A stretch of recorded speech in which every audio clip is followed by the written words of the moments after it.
स्वच्छ सर्वेक्षण आणि माझी वसुंधरा अभियान अंतर्गत आज आमराई सांगली येथे पर्यावरणपूरक गणेश मूर्ती तयार करण्याची कार्यशाळा पार पडली. या कार्यशाळेत 400 जणांनी सहभाग घेतला. त्यामध्ये 300हून अधिक जणांनी गणेश मूर्ती तयार केल्या.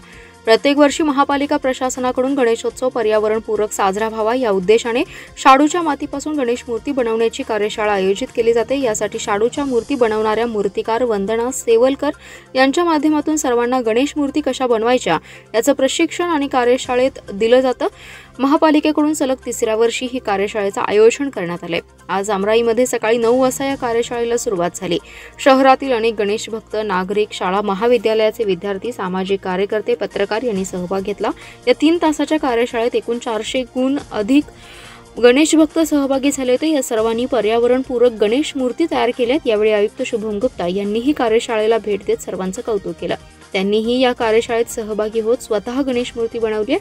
यावेळी आरोग्य अधिकारी डॉक्टर रवींद्र ताटे, महापालिकेचे स्वच्छ सर्वेक्षण आणि माझी वसुंधरा अभियानाचे ब्रँड अँबॅसिडर दीपक चव्हाण उपस्थित होते. या कार्यशाळेचं संयोजन महापालिकेच्या शहर समन्वयक अधिकारी वर्षा राणी चव्हाण, राकेश धाईंजे, ऋषिकेश डुबल, शिवम शिंदे आदींनी केलंय.